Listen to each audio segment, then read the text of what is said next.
What's up, y'all? Welcome back. Leader of the Pack Sports Talk, your guy, Connor Pack. What's going on, y'all? It is Friday. We are kicking off week 5 of the NFL season. I'm pumped, and yeah, it's going to be good. So, in the years past, what I've done is I do quarter takeaways.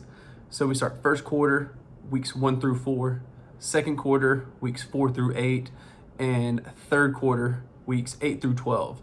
So we just wrapped up the first quarter of the NFL season. I used to write about it, but I figured this year, heck, let's do a video about it. So that's what we're doing, guys. So basically what I do is I'll get my top 5 teams.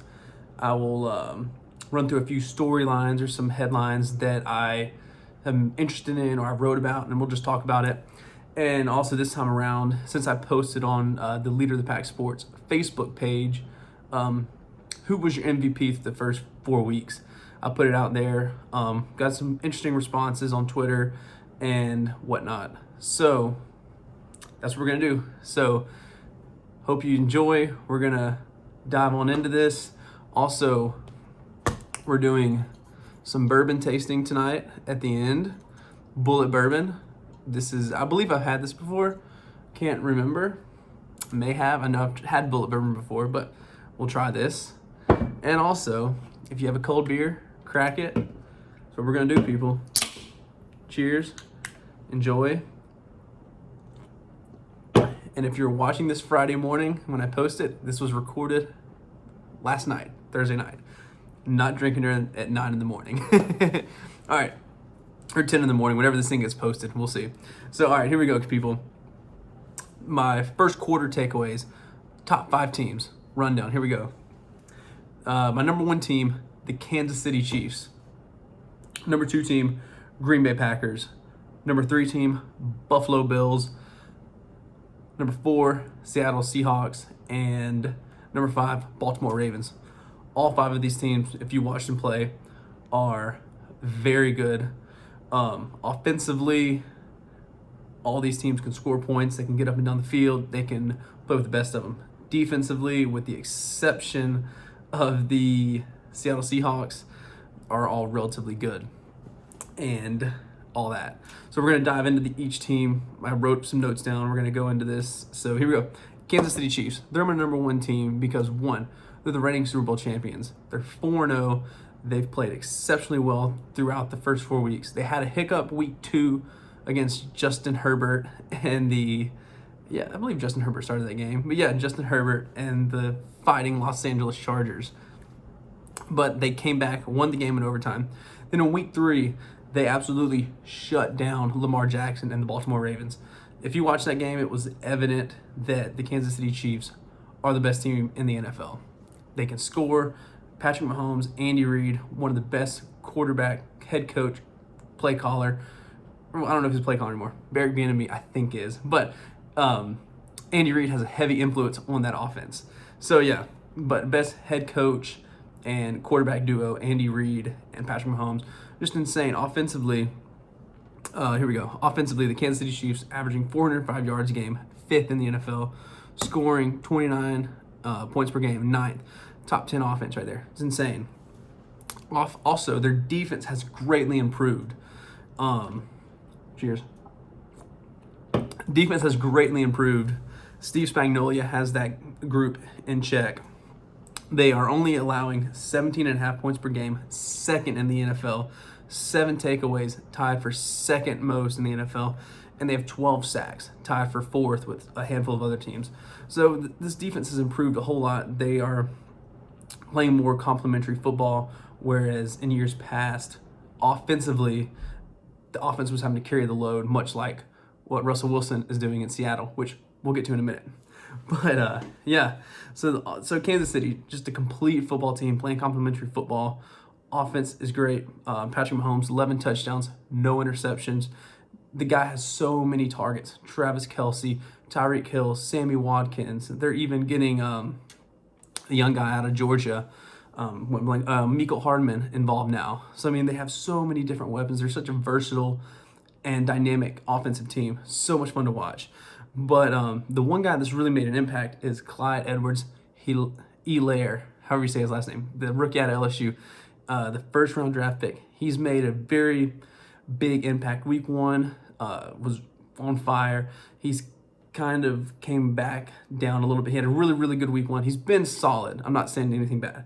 Week 1 was on fire, but now he's kind of came back to where he's not as lighting it up like he was, but still very good. He's got 304 rushing yards, 101 touchdown. He's averaged 76 rushing yards per game. I mean, they've always been able to pass the ball, but they've always had a rotation of running backs. And so I think Helaire is now the guy that can fill that role and be that running back that they need and can rely on. Also, he's great in the passing game. So, I mean, just loaded offensively. And their defense playing really, really good football.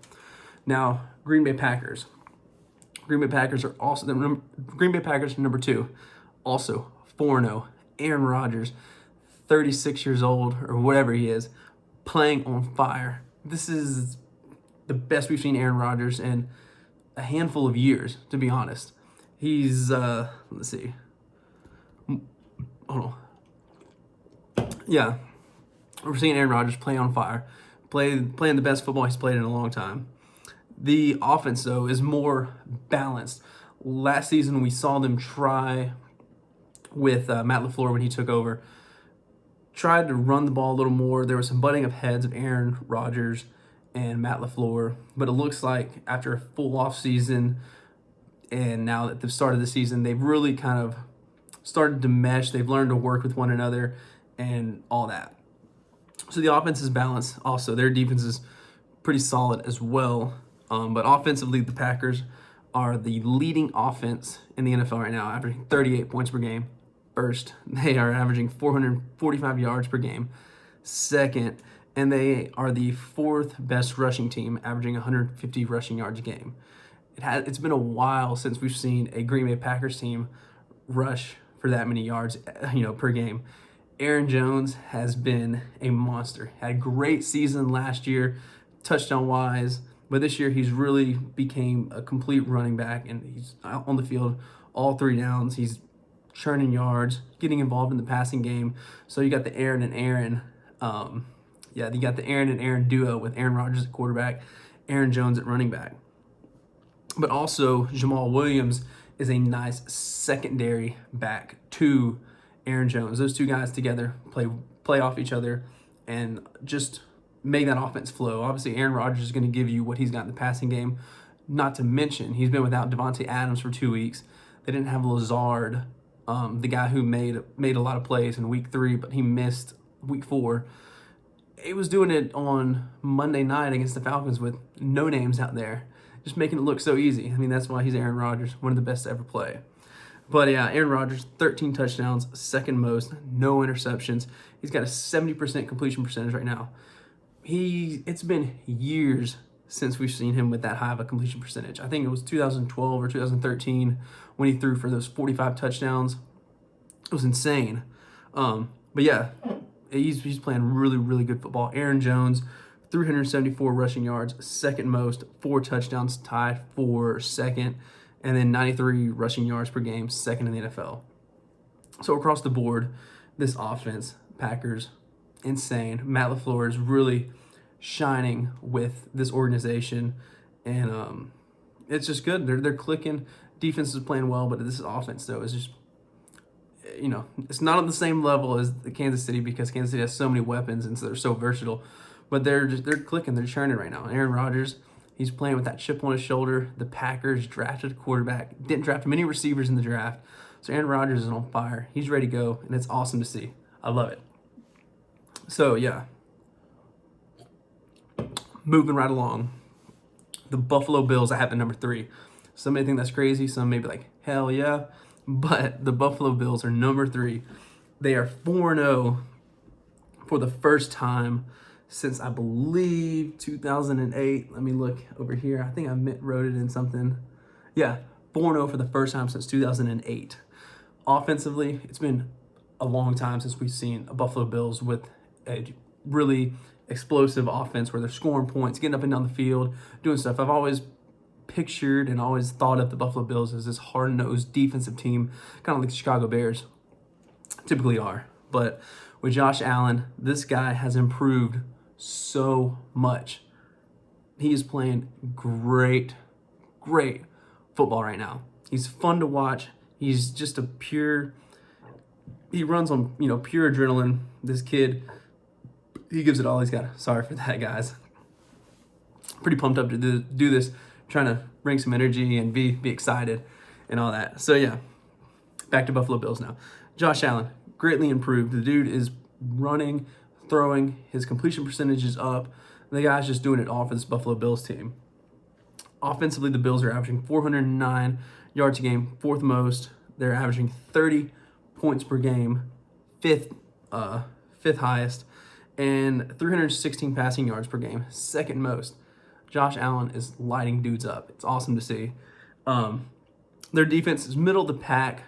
They are good. They're not great, but they get the job done. The offense, much like the entire league, is really carrying the load for these guys.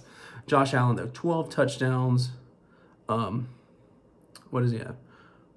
12 touchdowns, 1 interception, I think. Wrote it down in my notes. I got a little blurry here. 12 touchdowns, 0 interceptions, I think. Oh, well, screw it. He's got 12 touchdowns, which is third highest. But what's really been great for Josh Allen this year is the addition of Stephon Diggs. If you remember back to the spring, the Buffalo Bills traded for Diggs with the Minnesota Vikings. Diggs is leading the league in receiving right now. Got 403 yards. And the guy has brought a whole new dimension to this offense. He's taking the top off. He's allowing Allen to throw the ball deep, and it's opening things up underneath for guys like John Brown and I forgot his name, the white guy. He played for the Dallas Cowboys. I'm gonna look it up. He's gonna kill me. Let me see. I know who it is. As soon as I see it, I'm pulling it up. I got my laptop here, guys. Let's see. But yeah, the addition of Diggs, though, just has done so much for Buffalo and this Buffalo Bills offense. They're moving the ball so much better. They're consistently on the field, not stalling out drives as often as they once were. All right, this receiver. Let me see. Cole Beasley. That's who it was. Cole Beasley. I knew who it was. I just went blank on the name. But Cole Beasley. That's who it is. So yeah, with Diggs out there, it's opening up things for him. Not to mention it's opening up in the run game a little bit. Its run game's not fully there, but passing is insane. Not to mention Josh Allen running the ball. He's got 3 rushing touchdowns for the season too. So this guy's doing it all. He's fun to watch.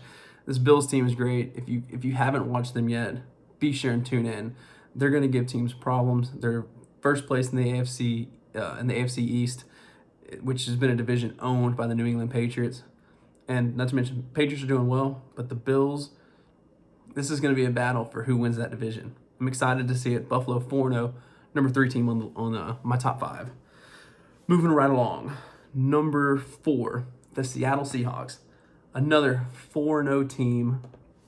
Russell Wilson, though, has been lights out. This guy has single-handedly carrying the Seattle Seahawks.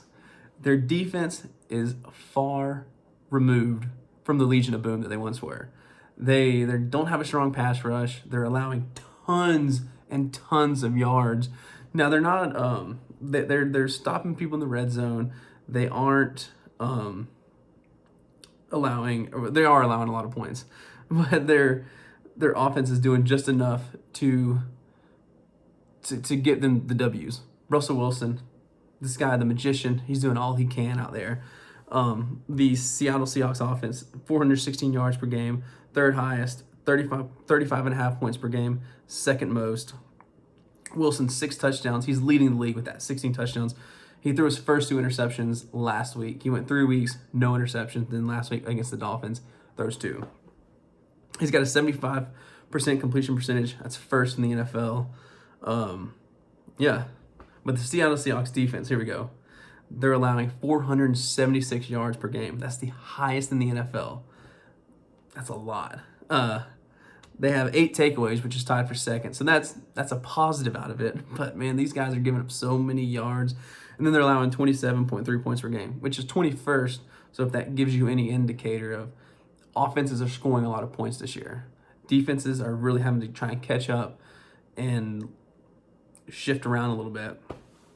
So, yeah, Russell Wilson, if their defense got better, I would maybe move Seattle up to maybe 2 or 3, just because Russell Wilson's playing out of his mind. He's playing great football.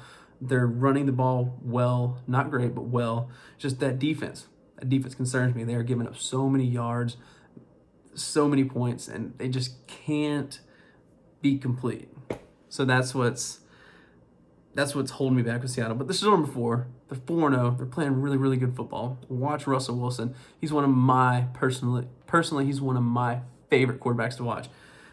I love watching a lot of quarterbacks, but Russell Wilson, that guy's just insane. So fun to watch, so talented. Just he can make plays when they're not even there. But yeah, Seattle Seahawks, number 4. Now to my number 5 team. I went back and forth with another team, which I'll mention in a second. But my number 5 team, Baltimore Ravens. The Ravens are the only one-loss team I have in my top 5. And I was going back and forth between them and the Pittsburgh Steelers. I think the Steelers are really good, but I had to go with Baltimore on this one. I know, like I said, when they played Kansas City, they got shut out, basically. Lamar played one of his worst games. The guy had 97 yards passing. He had like 70-something rushing yards, but their offense could not move the ball. They had one good possession early in the game, and after that, their offense went to straight crap. Just not able to move the ball. Lamar Jackson wasn't hitting passes. The running game wasn't working. It was just bad. Kansas City had their number. Sorry again. Sorry, y'all. So, but aside from that, they bounced back last week and won. The offense, they're scoring points. Their defense, aside from the Kansas City game, is playing really, really good. They're forcing turnovers.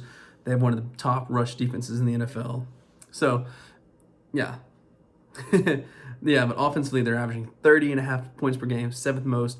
They're the 3rd best rushing team in the NFL, averaging 160 rushing yards a game. Pretty impressive. But that's also to say they have a 4-headed monster in their backfield if you include Lamar Jackson. Mark Ingram, he's continuing to roll. Gus Edwards, and also the rookie J.K. Dobbins, who I want them to get more involved. Dobbins has a lot of potential. Also, he's on my fantasy team, so I would like for him to become more involved in their rushing attack. So, yeah, that pretty much rounds out my top 5. The Kansas City Chiefs, number 1. Green Bay Packers, number 2. Buffalo Bills, number 3. Seattle Seahawks, number 4. And the Baltimore Ravens, number 5. All really talented teams. So much fun to watch. If you get a chance to watch any of those 5 teams, watch them. I promise you, you will not regret it. So much great football being played by all 5. It's awesome to watch. Moving along. Here we go.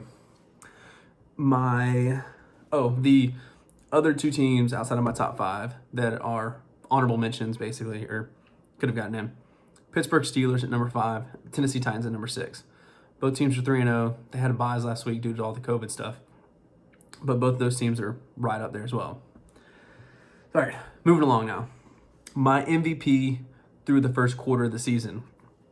Now, I put up a short little thing on the Lead of the Pack Sports Facebook page, put a poll up on Twitter, got some responses on my Twitter poll. The Buffalo Bills fans were definitely out in full force because on the Twitter poll, Josh Allen won MVP through 4 weeks. Now, me personally, my MVP is Russell Wilson. I can't rant and rave about him enough. He's been insane.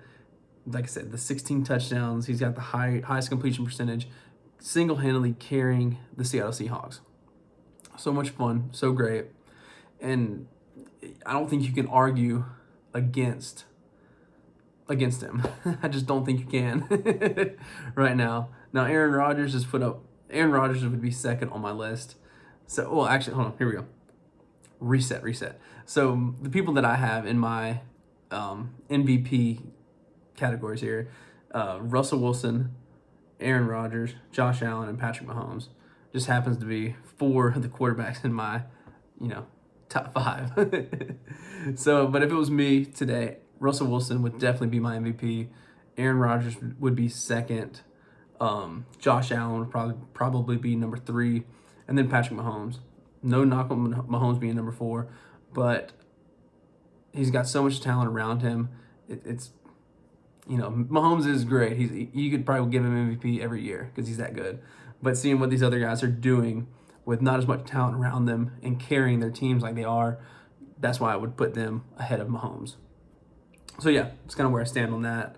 So again, my vote after 4 weeks, Russell Wilson, MVP.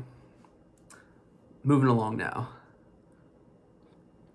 So I took down a few storylines, a few just kind of topics that I thought I'll hit on or something.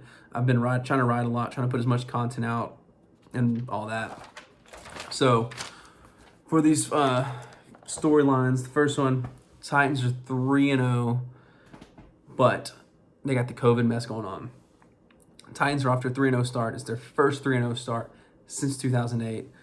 They're playing very good football offensively. They're without a few key weapons. I'm ready to see when A.J. Brown gets back. He's a dynamic offensive weapon that opens things up. But Davis, in the meantime, has done very well as the leading receiver. Jonnu Smith has been well. Adam Humphries finally healthy and making plays out there. So they're clicking. Tannehill, 6 touchdowns, only 1 interception. He's looking good out there, guys. He's looking really good. Arthur Smith, the play calling's been very, very good. And their offense is just clicking. It's been a while since we've seen a Titans offense click like they are. So it's good to see. Defensively, though, struggling. They got to do better with getting to the quarterback. We need more pressure. They're getting there, but we need more. The secondary, they need to get Adoree back. They have sharpened up a few things on the outside. But again, defenses are having to catch up this year. Offenses are playing outstanding. All the stats show it. Look at all the stuff on ESPN. Offenses are killing it right now. Defenses are having to catch up. So I believe the defense will get it going. It's just taking some time right now. Derrick Henry is Derrick Henry. This dude is an absolute workhorse. He's been so good for this team. He's leading the league with 106 rushing yards per game, and he's got 319 yards total. So keep feeding that guy. This offense is going to churn. They're going to get back. Unfortunately, with the COVID stuff, it's so up in the air right now. Hopefully, they can get past this. The NFL and the NFLPA can finish up their investigation. If you didn't know, there's an investigation going on that started last Friday. So hopefully they can wrap that up and we can nip this whole thing in the bud and get moving on. It's a crappy situation, but we got to keep moving forward. And if protocols were broken, it is what it is. Hopefully nothing too bad, but we'll move on. We'll get through it. Titans, though, 3-0. I like what I've seen. And once they're on the field again, it's going to be nice. They might look a little rough coming back after having so much time off, but it'll be good. It'll be good to see them back. I think they'll work through it. They might lose a game or two, but this is a strong team, strong locker room, got a good foundation. So I think they'll be all right.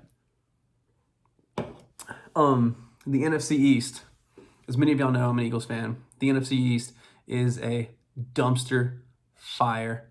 Again, the worst division in the NFL. They are a combined, let me pull it up. I should have wrote it down. They are a combined 3, this is rough math here, 3-12-1. 3-12-1. That's horrible. The NFC East is I'm just going to say it, they're a shit show. They have the Giants 0-4, no talent whatsoever on their roster. Saquon Barkley's out. That's just a complete blow to that team. I thought they would maybe be improved because of hiring Jason Garrett as their OC. However, no Saquon Barkley. That team's not going to be good. The Dallas Cowboys are what they are, guys. They can score a lot of points with that offense. They have a ton of weapons. Dak Prescott is what he is. I think he's an average quarterback. How are you going to enter the fourth quarter?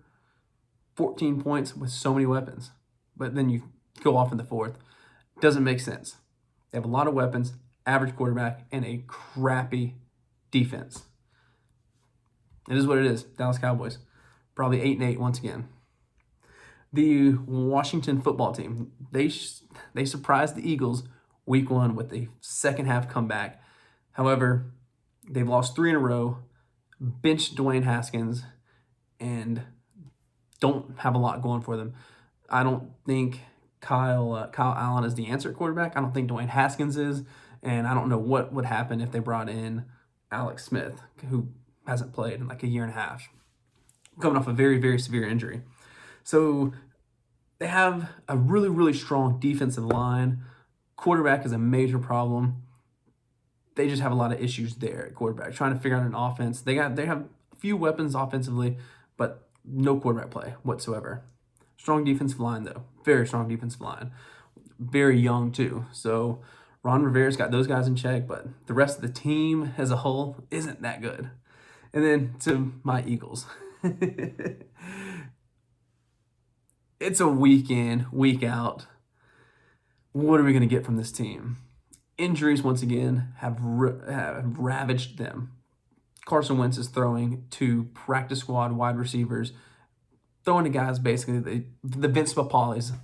That's what they're doing. He's throwing to Vince Papalis. They brought in some guys off the street, and that's who Carson Wentz is throwing to. Now, they managed to get a win Sunday night in San Francisco.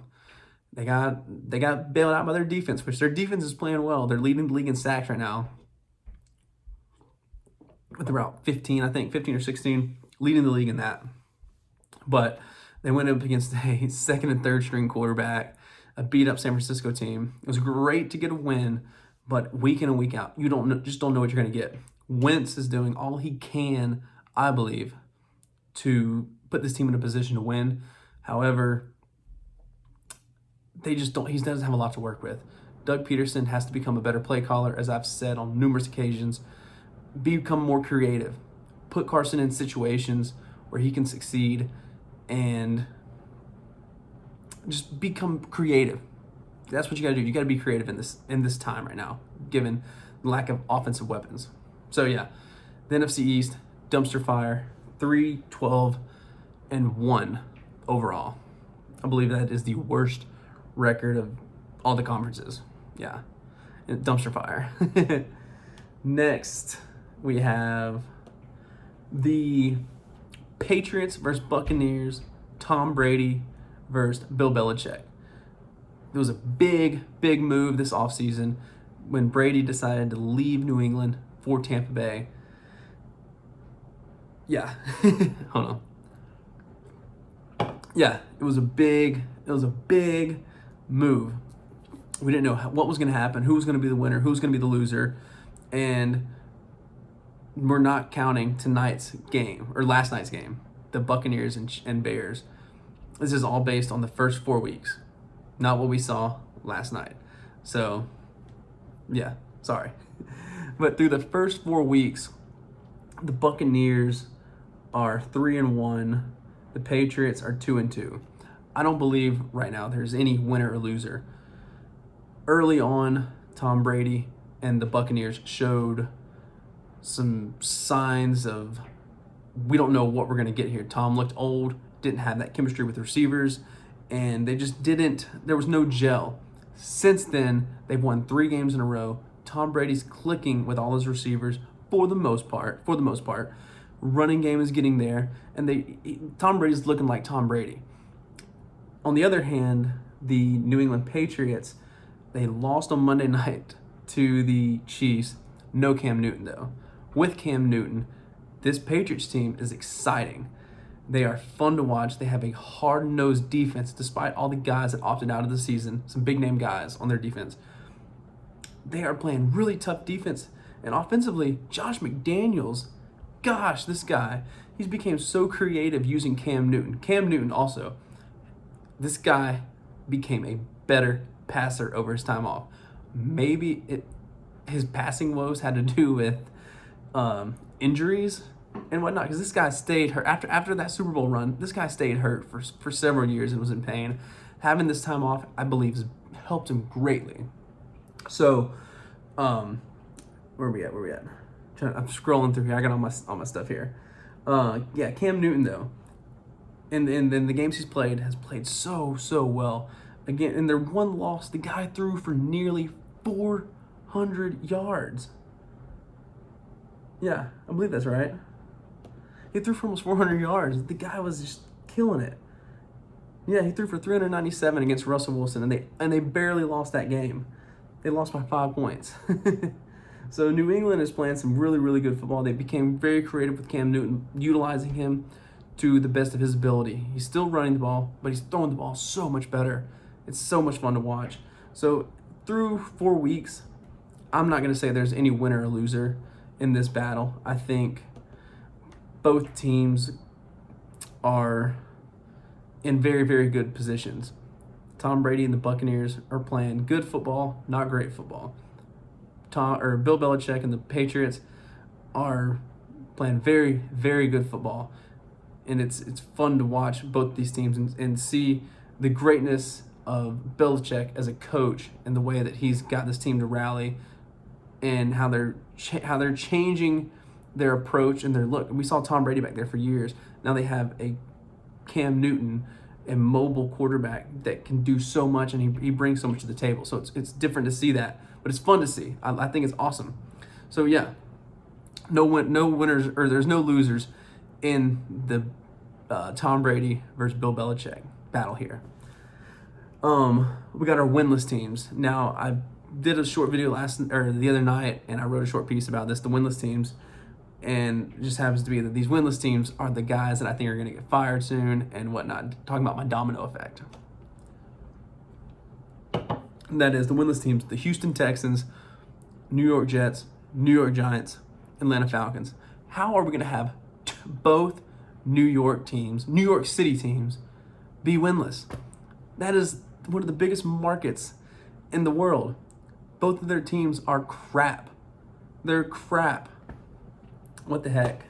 So yeah, we got the winless teams there. Now the Texans already fired Bill O'Brien, which I found to be a bit surprising in a sense, given, like I've said, the Jets and the Falcons, and then also the Lions, but we'll leave them out of this. But the Jets and the Falcons, both 0-4, seem to be in worse positions than the Houston Texans. I say that because Adam Gase with the New York Jets, just a disaster. He hasn't developed Sam Darnold. His offensive genius has not shown whatsoever. Get that guy out of New York. He's terrible. The New York Jets have been terrible since he took over. They're 7-13, I believe. Sam Darnold has regressed as a quarterback. Do something about it, New York. Do something. For Atlanta, Dan Quinn has been with the Falcons for 7 years, I believe. I lost it last night. 7 years with the Falcons. Took him to the Super Bowl. But since the Super Bowl, they've been hurt, or they've been killed by injuries. Defense has played terrible. Matt Ryan has become the NFC version of Phillip Rivers, average quarterback, which that's kind of what he's been his whole career. Had a great season in 2016 when they went to the Super Bowl, but he's always been an average quarterback. He had one outlier of a year. But things are stale in Atlanta. I think that's the problem there. I don't know if Dan Quinn will get another head coaching job, but things are stale. I think he's a decent coach. Things are stale, though. Need to make a change. Do something. Yeah. But only 4 winless teams. Some years there's more than that. But yeah, Texans, Jets, Giants, and Falcons. The New York Giants, they don't have a lot of talent to work with. Joe Judge is in his first year. Daniel Jones, their rookie or their second-year quarterback. They just got to get some talent. Losing Saquon was a major blow. I don't know what's going to happen going forward. They're not going to win a lot of games, though. They just aren't. But I don't think they are in a position where they should worry too much yet. They got to bring some talent in there. They got to get something going. As for the Jets and Falcons, like I said, changes need to be made, especially in New York. They're wasting Sam Darnold. They are. Get that man out of there. Finally, to my last point. Justin Herbert was named the starting quarterback for the Los Angeles Chargers today. Well, yesterday. Sorry, I'm recording this at night. Justin Herbert was named Chargers starting quarterback yesterday. Originally, the Chargers were planning on going back to Tyrod Taylor because of the Chargers medical team punctured his lung when they were giving him a shot. Very unfortunate situation. I hate that for Tyrod.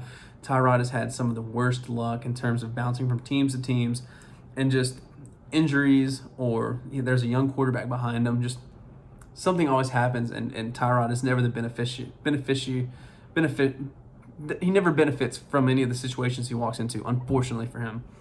Now, I wrote a short little thing, and I don't think there was any way that the Los Angeles Chargers could go back to Tyrod, given what we've seen out of Justin Herbert through 3 games.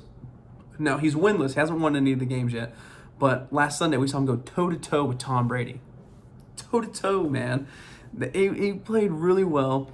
Second half, they didn't do as much, but they barely lost the game. They had the lead at halftime. They had the lead all the way up until the fourth quarter, and it was just exciting. And Justin Herbert, he's thrown for 300 yards in 2 of his 3 starts. He's thrown, I think, 5 touchdowns, only 3 interceptions. Not great there, but still thrown 5 touchdowns. Has a 72% completion percentage. But it's one of those things where it's Tyrod Taylor is what he is. He's not going to take your team any higher. You're going to stay kind of at that level. You're not going to elevate.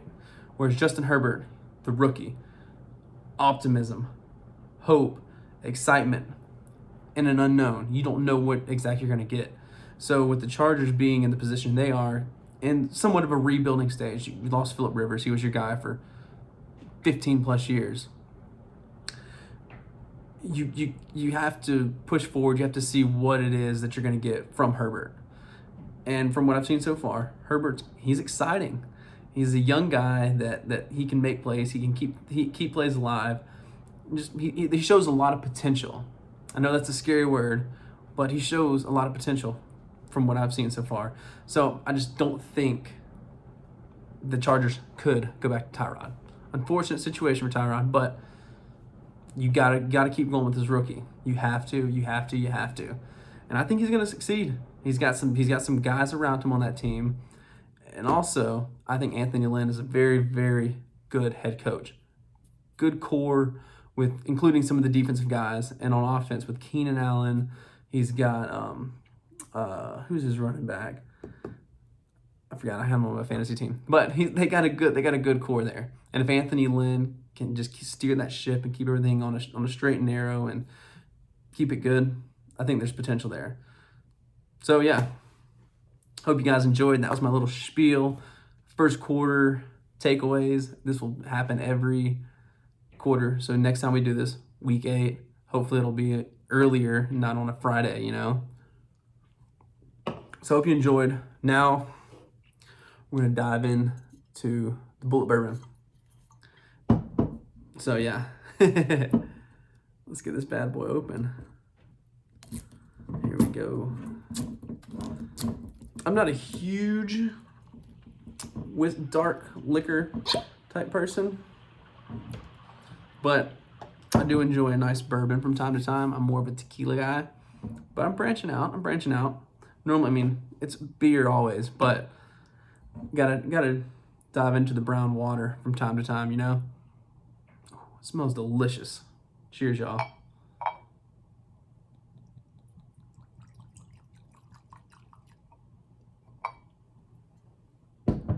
Pour up a little bit in here. Thought it'd be a little more classy. In past videos, I've just taken a shot glass and done it. I figured I'll get a little whiskey glass and do a little something with it. So here we go. Cheers, y'all. We're on to week 5. Thanks for tuning in. So yeah, here we go.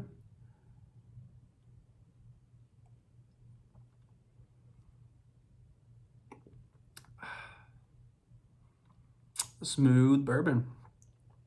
Very smooth. Bite at the end. Still good though.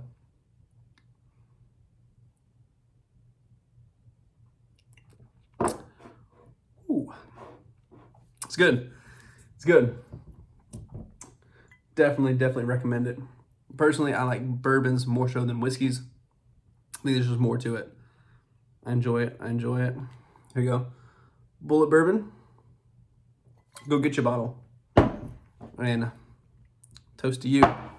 So again, thanks for tuning in. Again, Leader of the Pack Sports. Go like the page on Facebook, Leader of the Pack Sports Talk. Follow me on Twitter at CPAC12. And yeah, like, share, follow. Remember to always do that. A like goes a long way in terms of just organically sharing stuff. So thank you so much. Hope you enjoyed. Hope the energy was there. I'm trying to get better at this. And yeah, again, if you have something you want me to talk about, write about, or whatever, or if you want to come join me, I got room here. We can do this. We can do a duo show or something. So thank you, and like, share, follow, and cheers. I appreciate it, y'all. Thank you.